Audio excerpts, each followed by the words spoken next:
A paz do Senhor, para o irmão que me assiste daí de casa, agradecendo a Deus, em primeiro lugar, pela vida que Ele tem me concedido, agradecer a Deus pela sua vida, porque Ele tem te guardado até aqui, pela sua graça e misericórdia, não porque merecemos, mas porque a sua misericórdia, ela tem se manifestado nas nossas vidas. Quero compartilhar uma pequena palavra com o irmão, uma palavra que se encontra no livro de Joel. Então, vamos meter o capítulo 2, do versículo 3, versículo 17 e versículo 18.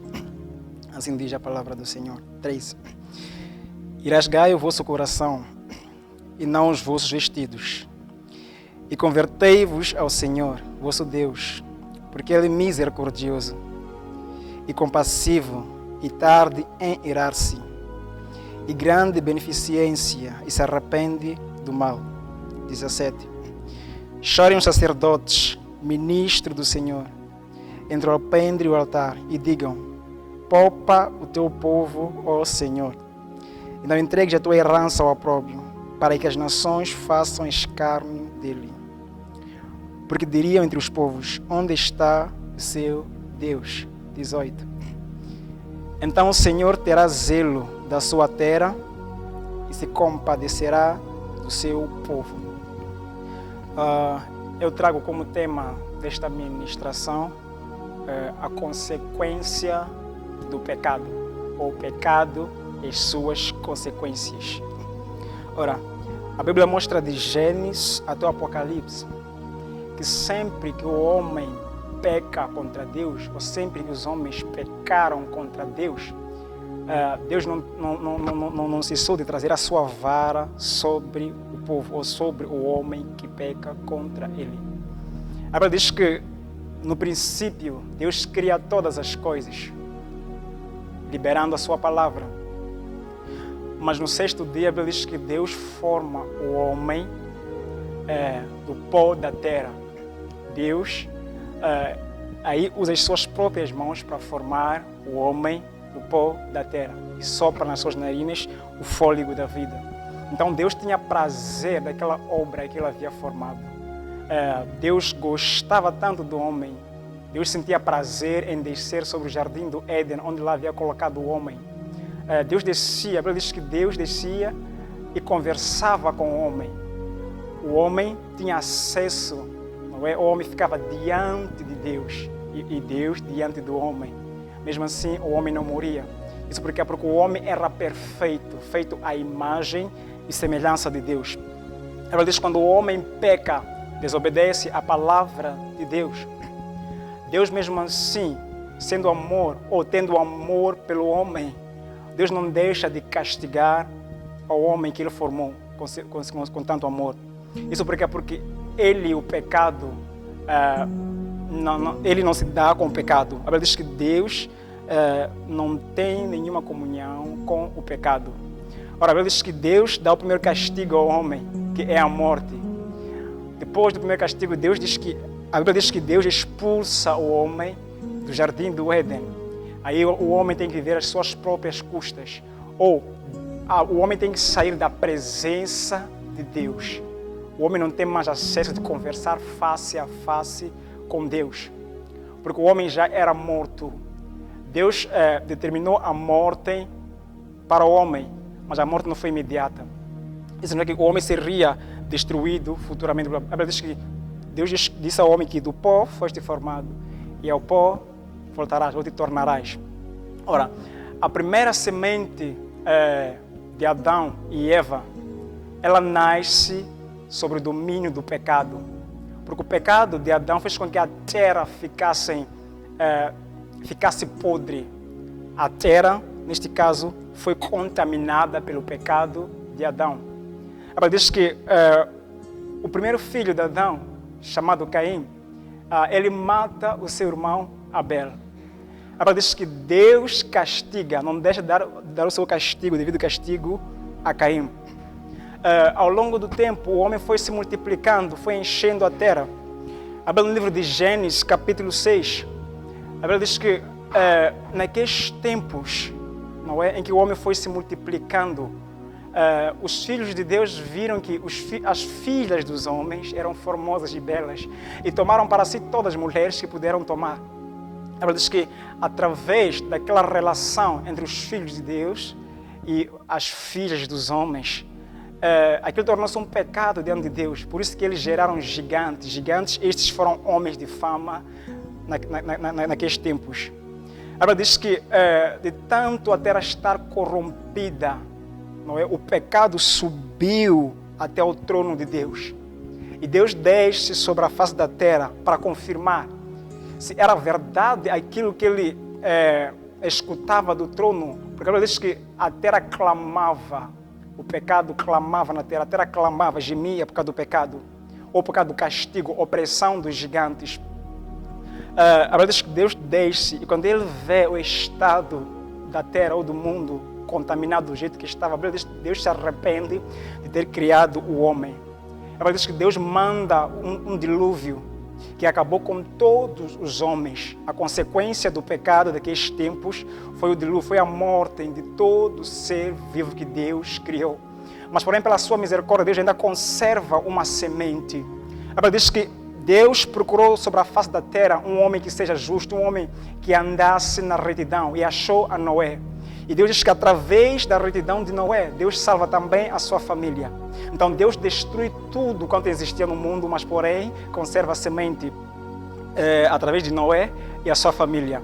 Ora, depois da destruição, ou depois de Noé ser salvo, a Bíblia diz que Deus dá ordem a Noé que, olha, dê continuidade com a multiplicação, multiplicai-vos e enchei a terra. A Bíblia diz que o homem foi se multiplicando,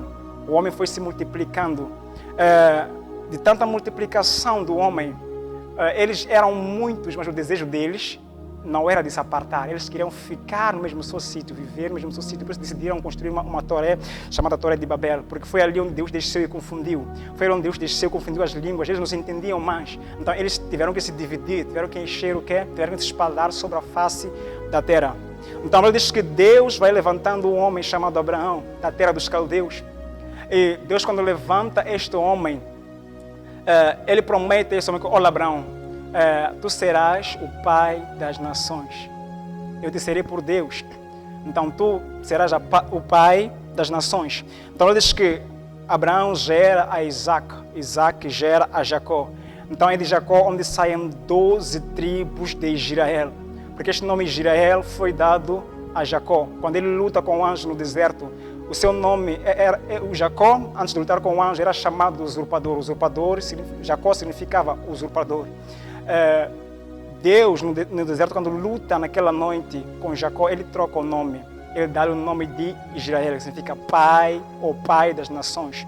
Então, a Bíblia diz que das 12 tribos, depois, por causa da fome que existia naquela terra onde eles viviam, tiveram que entrar no Egito, lá onde estava José. Todos nós conhecemos muito bem essa história.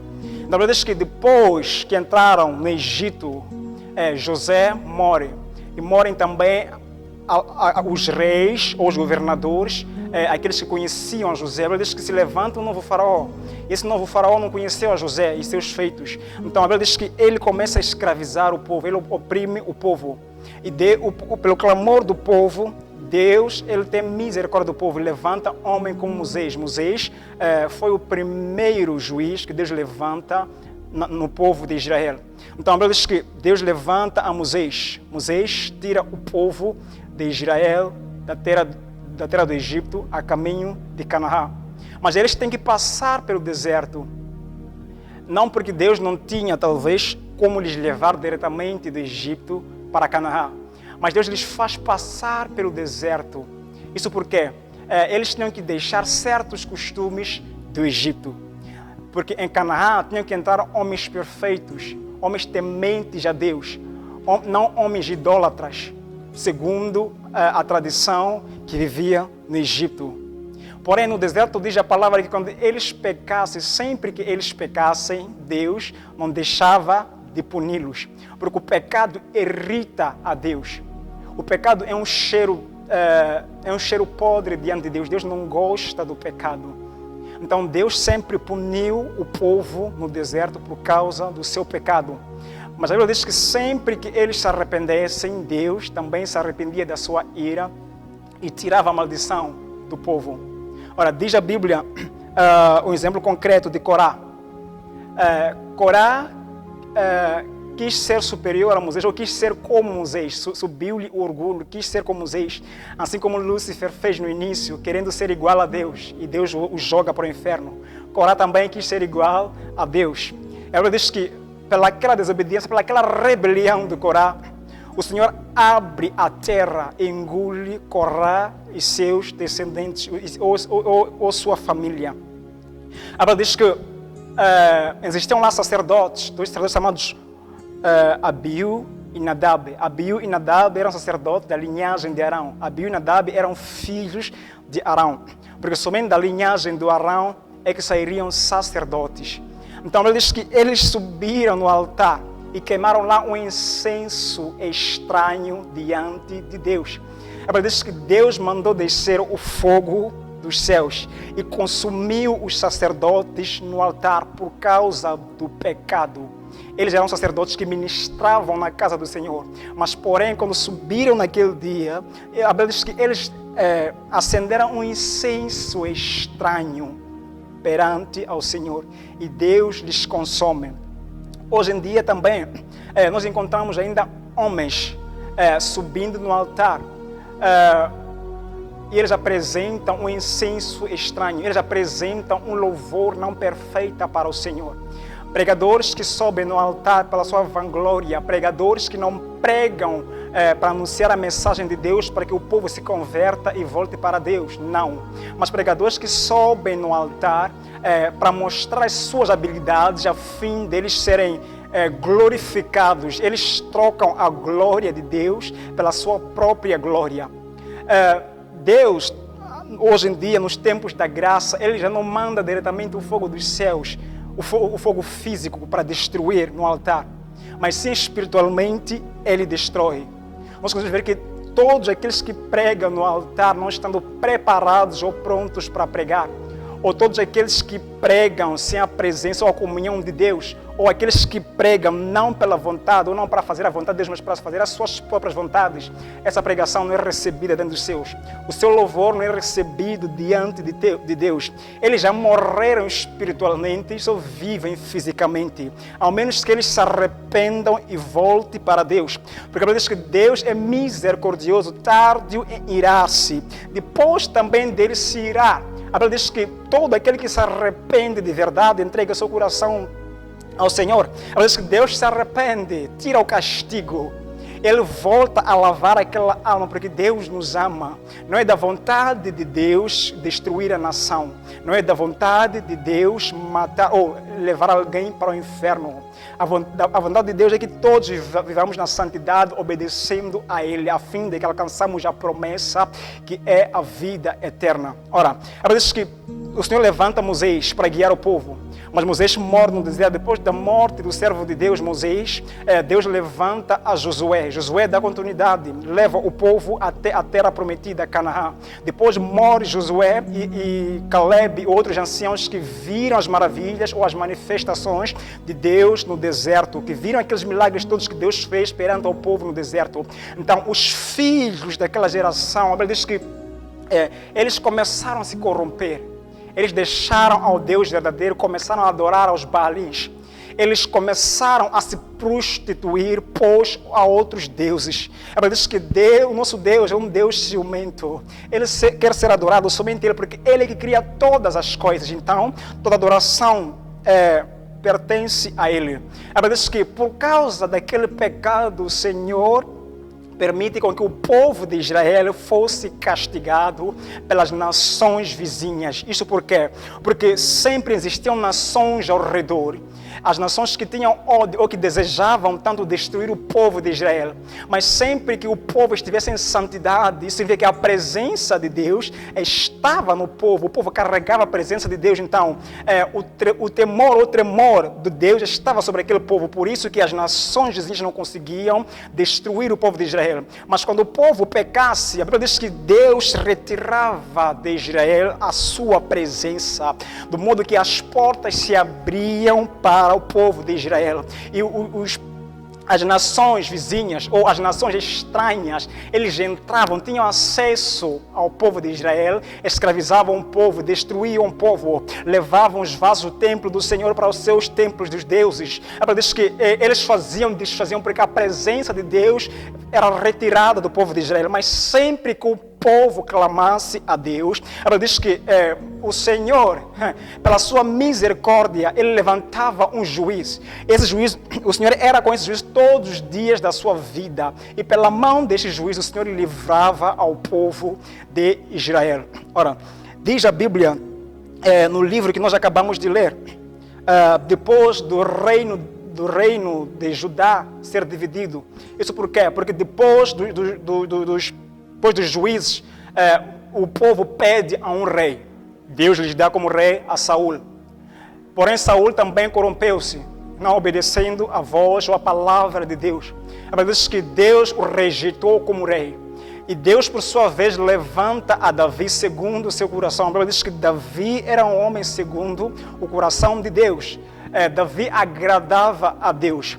A Bíblia diz que naqueles tempos do reinado de Davi, o povo prosperava. Isso porque Deus foi com Davi, ou Deus era com Davi, e através da mão de Davi, Deus livrava o povo de Israel dos inimigos. Então, todas as batalhas que Davi entrava, toda a peleja que Davi entrava, não entrava para perder, pois não era ele que lutava, mas sim o Senhor lutava por si, porque ele andava na presença de Deus. Ora, mas quando Davi peca, Deus o castiga. A Bíblia diz que depois da morte de Davi, se levanta o rei Salomão, filho de Davi. A Bíblia diz que naqueles tempos do reinado de Salomão, a terra estava sossegada, havia paz, não haviam guerras, porque Salomão também agradava a Deus. Salomão constrói o templo para o Senhor. Salomão queima sacrifícios que impressionam o Senhor, do modo que Deus desce e lhe dá uma escola, e pela sua vez Salomão escola a sabedoria, Deus sagrada. Ele acrescenta a riqueza, do modo que ninguém foi mais rico nem mais sábio que o rei Salomão. Porém, a Bíblia diz que Salomão depois se corrompe por causa das suas mulheres, porque Salomão casou-se com várias mulheres estranhas, mulheres que em seus países ou em suas terras não adoravam a Deus, mas sim adoravam a deuses. Então Salomão teve que construir templos segundo o desejo das suas esposas, templos para deuses. Então a Bíblia diz que Deus se ira com Salomão, mas porém não o destrói, somente Deus divide a nação de Israel. Deus divide o reino. Porém a linhagem de Davi, pela misericórdia de Deus, a linhagem de Davi, ou os reis que vinham da semente de Davi continuaram reinando sobre a tribo de Judá. E dos outros reis, quem reinava lá, quem deu início ao reinado dos outros reis, foi o servo de Salomão. Então a Bíblia diz que naqueles tempos de Joel, o povo havia pecado, o povo havia se corrompido. O povo entristeceu a Deus de tal maneira que Deus levantou uma praga tão grande que nunca houve nos tempos antes. E segundo a Bíblia, nunca haveria uma praga idêntica àquela. Por isso nós vimos aqui no início do livro de Joel, capítulo 1, a Bíblia diz que, capítulo 1, versículo 2, Deus pergunta, pelo ministério de Joel, pergunta aos anciãos. Ele diz, olha, será que já aconteceu algo semelhante nos... A Bíblia no capítulo 1 do livro de Joel, Deus pergunta aos anciãos. Ele diz, olha, será que já aconteceu algo idêntico nos vossos dias? Ou será que já levantei uma praga idêntica a esta? Na verdade, o Senhor não havia levantado uma praga ou uma seca tão grande como aquela que o Senhor levantou naqueles tempos de Joel. Isso porque o povo era muito rebelde. O povo não queria seguir os estatutos ou mandamentos que o Senhor havia designado segundo a ordem do seu servo Moisés. O povo se corrompia, o povo adorava outros deuses.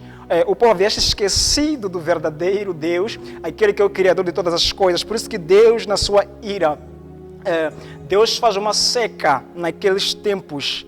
Não só, a Bíblia diz que Deus manda uma praga de gafanhotos. E esses gafanhotos são comparados como um exército de homens. Esses gafanhotos destroem toda a plantação. Tudo que era verde em Judá, esses gafanhotos destroem tudo. Ela diz que os camponeses se envergonhavam, os agricultores se envergonhavam. Isso por quê? Porque eles lavravam e semeavam, mas nada a terra lhes dava. Tudo que eles lançassem, tudo queimava. Isso por quê? Porque Deus havia estendido a sua mão de ira sobre o povo. E aquela não era a última praga que Deus havia designado para a terra de Judá, se a terra não se convertesse. Ela diz que depois daquela praga, o Senhor mandaria uma praga tão grande, homens vindo de nações de nações distantes.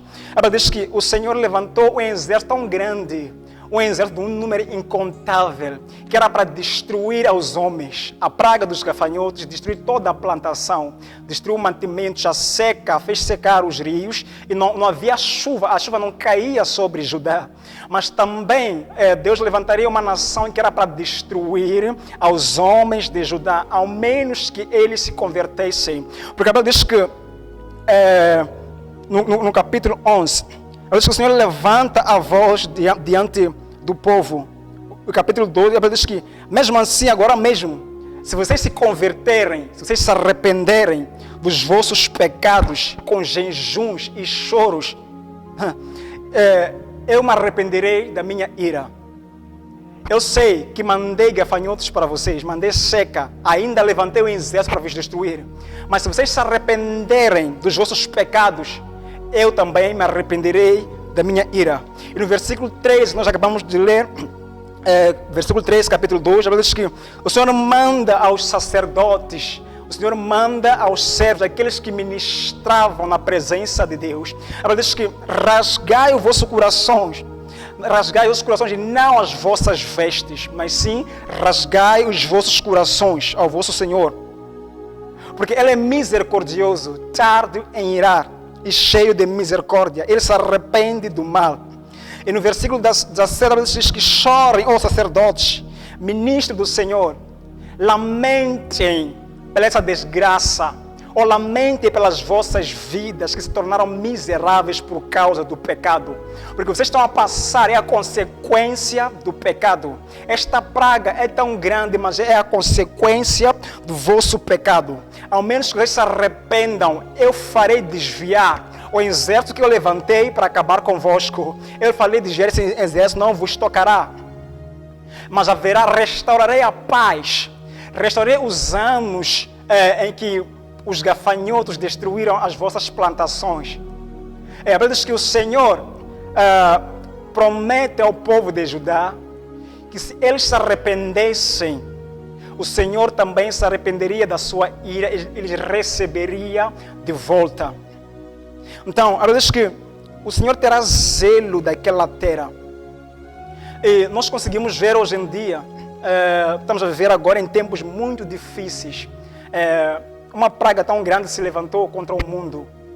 Nós sabemos que desde a antiguidade o homem tenta inventar doenças, o homem tenta inventar muita coisa, espalhando, mas pela permissão de Deus, ou pela mão ou proteção de Deus, essas doenças não se espalham ou não se alastram pelo mundo inteiro. Elas afetam em determinadas regiões. Mas desta vez, essa doença foi permitida que abraçasse a todo o mundo. É uma doença mundial. Isso por quê? Talvez muitos podem se perguntar o porquê isso acontece. A resposta é a única. Por causa do pecado do povo. Por vezes Deus não castiga o povo por causa do pecado dos mundanos, não. Deus castiga o povo por causa dos pecados daqueles que são chamados filhos de Deus, mas também eles rejeitam a Deus pelas suas obras. Eles têm nome de ser cristãos, mas por dentro eles estão mortos. Eles têm nome de serem servos de Deus vivo, mas na verdade eles são servos do pecado ou escravos do pecado. Eles têm servos de serem ministros que trazem a palavra ao povo, mas na verdade Deus já tem os rejeitado há muito tempo. Assim como ele fez com Saul. Saul só havia ficado com o título de ser rei em Israel, mas Deus já havia o rejeitado, mas o título, porém, não saía dele. É o que acontece hoje em dia. Situações lamentáveis acontecem nas igrejas. Ministros que entram na igreja cheios do pecado, mesmo assim não se arrependem. Isso por quê? Porque Deus não tem lhes destruído sempre que eles sobem no altar e pregam em pecado. Eles depois ficam impunes. Deus não destrói, ou Deus não mata eles. E eles vão se acostumando, pensando que Deus sagrada, Deus não sagrada. Na verdade, Deus já os tem rejeitado há muito tempo. Então a palavra sai para ti, ó amado cristão. A palavra sai para ti, ó amado obreiro. Tu que sabes que vives uma prática imunda, porque a Bíblia diz que não há comunhão entre o pecado e a luz. Não há comunhão entre o pecado e a Deus. Ninguém pode servir a dois senhores. Ou aborrecerá um e agradará ao outro. A Bíblia diz que nosso Deus tem ciúmes, quer ser adorado somente Ele, porque só Ele é Deus. Só Ele é o Criador e toda a criação lhe é sujeita. Então toda a criação tem que adorar ao único Deus que vive eternamente. Ora, é o tempo de nós se convertermos para Deus de todos os nossos corações. É o tempo de nós se lamentarmos, porque nós não sabemos o que Deus preparou depois desta praga que Ele trouxe sobre o mundo. Nós não sabemos até onde vai ou irá a ira de Deus. Então é o momento de nós se arrependermos, chorarmos. Temos que olhar para a nossa vida como cristãos. Temos que olhar para a nossa caminhada como cristãos. Será que nós agradamos a Deus ou também subimos ao altar e queimamos incenso estranho, assim como fizeram Nadab e Abiú? Será que nós adoramos a Deus em espírito e verdade? Ou nós só fizemos a obra pela sabedoria humana e pela vanglória? Será que nós agradamos a Deus nos nossos caminhos? Será que nós não o temos rejeitado através das nossas ações? Há uma palavra na Bíblia que diz que nós se chamamos servos de Deus. Nós somos chamados filhos de Deus, mas porém o rejeitamos por causa das nossas obras. Então Deus, Ele destrói a nação por causa do seu pecado. A consequência do pecado é a morte. Assim como diz a Bíblia em Romanos, que o salário do pecado é a morte, mas o dom gratuito de Deus é a vida eterna. Então, se nós queremos herdar esta vida eterna, temos que voltar à presença de Deus, temos que voltar à comunhão com o nosso Criador. Temos que voltar a buscarmos de como buscávamos antes, temos que voltar ao primeiro amor. Temos que voltar a fazer a obra na humildade, temos que voltar a fazer a obra na santidade. Ora, neste dia de hoje, eu gostaria de convidar também ao amado de lá de casa que quer aceitar a Cristo. Gostaria de convidar ao amado que quer aceitar a Cristo, quer entregar a sua vida, ao amado que ainda não entregou a sua vida, para que assim entregue a sua vida a Cristo antes que seja tarde, porque todos que entregam suas vidas ao Senhor ou nas mãos do Senhor, eles vivem sobre a proteção de Deus, já a ira de Deus não lhes abrange. Então todo aquele que quer aceitar a Cristo nesta manhã, coloque a sua mão no seu coração e assim farei uma oração por ti. Deus misericordioso, benigno, Deus de graça, Pai, queremos te louvar, agradecer-te, Papá da glória, neste dia.